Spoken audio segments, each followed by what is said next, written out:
Jubilito TV Official. So, ayun. Inyo, what's up mga kabagis? This is Jubilito TV Official at eto na naman pumuli ang isang edisyon po ng ating reaction video mga kalingap at kabagis. No? Pero bago po lang, syempre po, shoutout po muna natin Kuya Val Santos Matubang, Ate Edna Vlogs at Kalingap Rab sa ating mga Kalingap netizens at Kalingap subscribers. Mega love shoutout po sa inyong lahat. So ito na nga mga kalingap at kabagis, sabi ko sa inyo noong nakaraan gagawa po natin ng live reaction yung pong pagdating ni Beyonce dito po sa birthday ni Papa Eds. At hinintay lang po natin na mag 48 hours para magkaroon na po tayo ng access doon po sa video ni Kalingap Rab. So ito na nga po yon mga kalingap at kabagis. Sabay-sabay po nating reaksyonan at kiligin mga kalingap at kabagis dito po sa ika nga ay pagdating ni Beyonce sa kaarawan ni Papa Eds, mga kalingap at kabagis.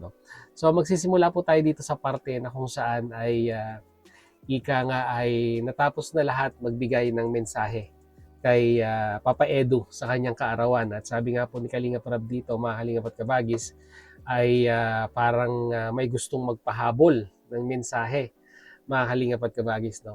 So all this time, mga kalingap at kabagis, ay talagang hindi po pumasok sa venue ito pong si Beyonce. Hindi ko alam kung nandoon siya sa loob ng sasakyan ni Dr. Lab or nandoon siya sa loob ng sasakyan ni Red Sen. Sila lang po makakapagsabi nito, mga kalingap at kabagis. Pero ito, base sa aking analyzation, bago pa magsimula ang event ay si Beyonce po ay nandun na. Naghihintay lamang po doon sa sasakyan. Kaya siguro po nung binigay na po yung go signal, mga kalingap at kabagis, ay pumasok na po or pinapasok na po itong si Beyonce. Kaya siguro simulan na po natin. Narito po yun. Para may nakahabol-habol. Parang may gusto kong mahabol. Bigla akong naramdaman. Alam mo naman ang lakas ng pakiramdam ko Parang may gusto kong mahabol ng kiss. Special ko dito kasi ang kiss nito, iba Nandiyan naman yung gusto kong mahabol. Nandiyan na! Ayan na.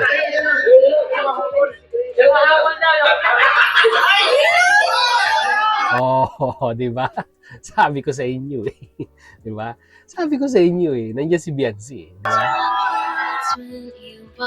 Oh, di ba? Mga kalingap at kabagis, maraming natuwa itong moment na ito at maraming Edsanian at mga ka-Edsi dyan na talagang nabuhayan ng dugo at naibsan ng kanilang tampo nung makita po yung pagpasok ni Beyonce dito po sa hall.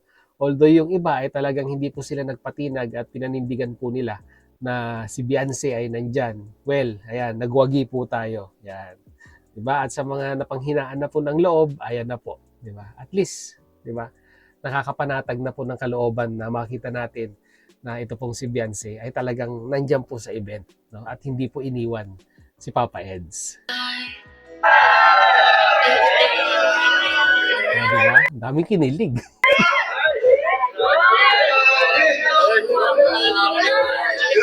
Ito ba yung si Beyonce ba? Ang ganda ni Beyonce sa blooming. So yan. Iba na ang mga kalingap at kabagis. Iba na ang aura ni Beyonce ngayon. Kumpara doon sa day one na, di ba, nakilala natin siya hanggang sa ang laki ng ang laki ng pinagbago. Ang laki ng ika nga naging improvement.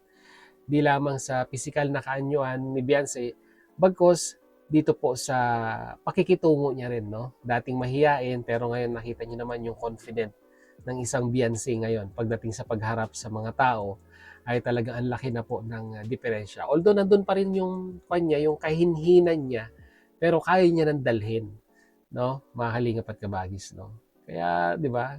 Iba po talaga mag-alaga ang kalingap, mga kalingap at kabagis, Talagang dinidevelop niya yung personality mo and at the same time yung confidence mo na humarap sa madlang people, sa harap ng camera at sa harap ng maraming taong nanonood sa iyo, Patuloy po natin. Bigyan na natin kay Beyonce yung mic, alam ko may rules kami sa mga babati, may kiss.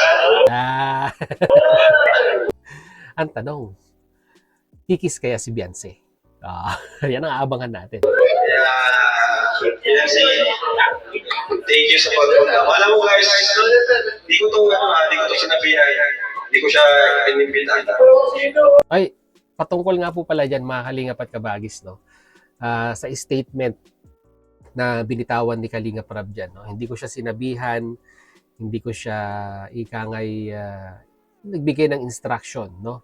Na pumunta, mga Kalingap at Kabagis, no? Kasi meron pong isang masasabi nating nagre-reaction sa Kalingap na sinasabi niya po na si Kalingap Rab daw po mismo ay nagsabi, no? Ang alam ko na reactionan na po ni Birador to, no? Si Kabarbero TV ba yun o Kabarbero, mga Kalingap at Kabagis, dahil doon po sa post niya na sinasabi niya nga po na kinausap niya si Beyonce, no? Parang taliwas dito sa statement na binibitawan ni Kalingap Rab na hindi niya nga po hindi niya binigyan ng instruction or sinabihan si Beyonce na pumunta nga diyan sa event na yan, no? Kasi base doon sa post, no, nitong si Kabarbero ay kinausap ni Kalingap Rab si Beyonce na pumunta sa event. Panoorin niyo po, no, yung sa video upload ni Birador para malaman niyo po yung buong istorya. At siguro gawan din natin ng reaction yun mga Kalingap at Kabagis. So, patuloy pa natin. Hindi ko inimbita si Beyonce, talagang alam lang niya ngayon may event. Ayun, sinabi ko sa kanya, bahala ka kung pupunta ka. At nandito siya ngayon. Hello po, magandang gabi po sa inyo.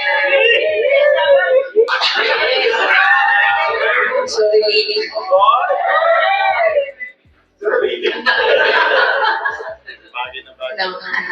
Gusto ko lang magbatiin ka ng happy birthday. Masaya ako kasi, masaya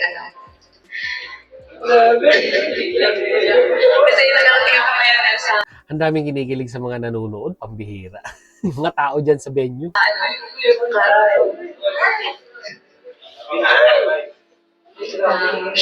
Siyempre gusto ko mag-thank you kasi lagi ka.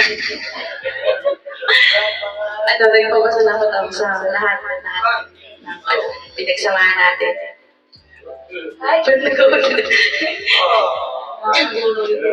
Yun ang wish ko lang na sana palagi kang gabayan ni Lord sa lahat ng lakad mo pag nag-scout sa mga Kapin mo na! Ito si Kuya Bal eh. Hilig sumingit ni Kuya Bal eh.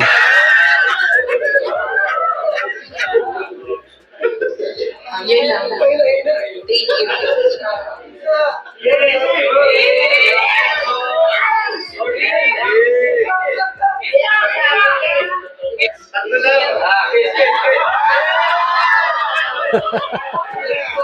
Pambihira. Soft light fall. Di ba?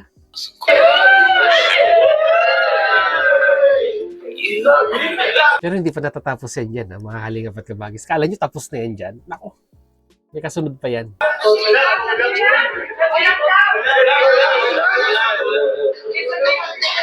Siyempre, message ko sa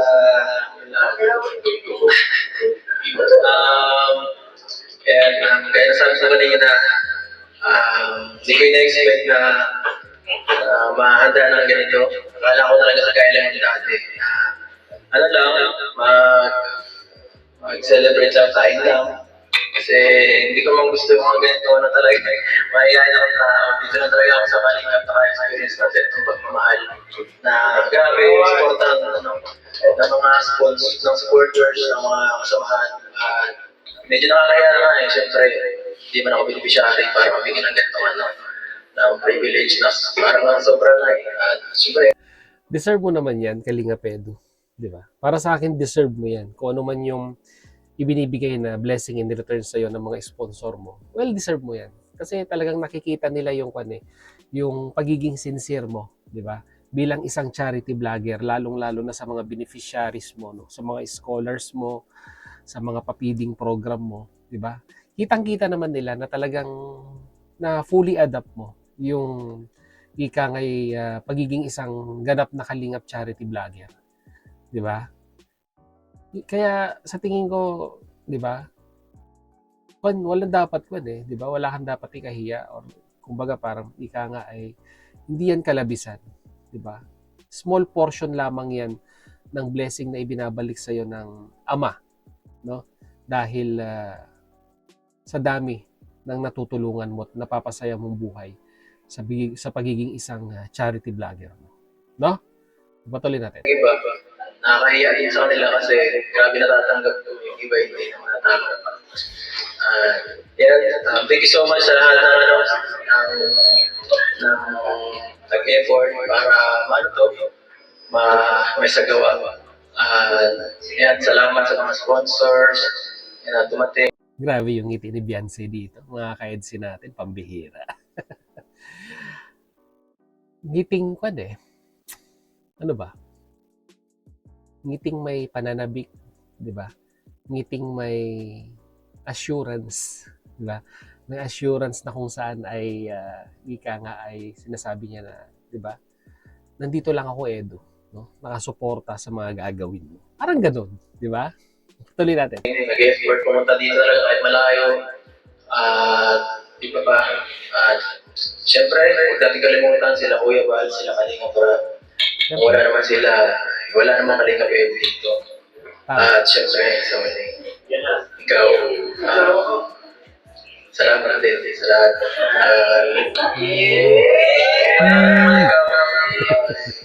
Hindi ko alam na nangyayari sa aking career na salamat basta sa lahat. Magkaling.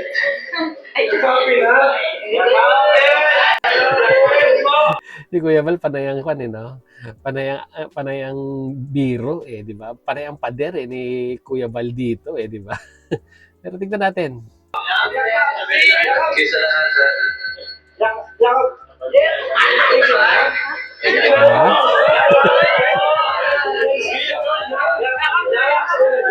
Yaka pala. Wala, mahirap. Ah.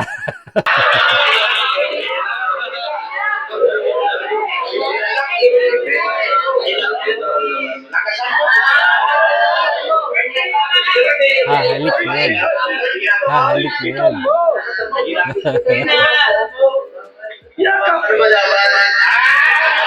Ayan na. May gesture pa dito si Juan eh. May gesture pa si Papa Eds dito eh. Makikita niyo po.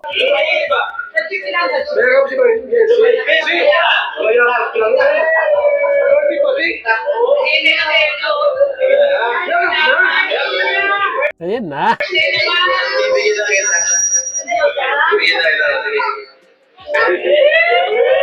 Oh, yakap ulit. Ayun na!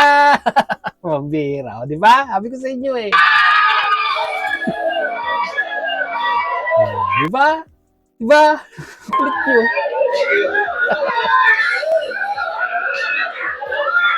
Daming kinilig sa mga kod eh. Sa mga bisita, pambira. Ayan o. Ay, nangyari. So, yun no, maalingapat kabagis no. Yun po yung kwan. Yun po yung clips or yung buod ng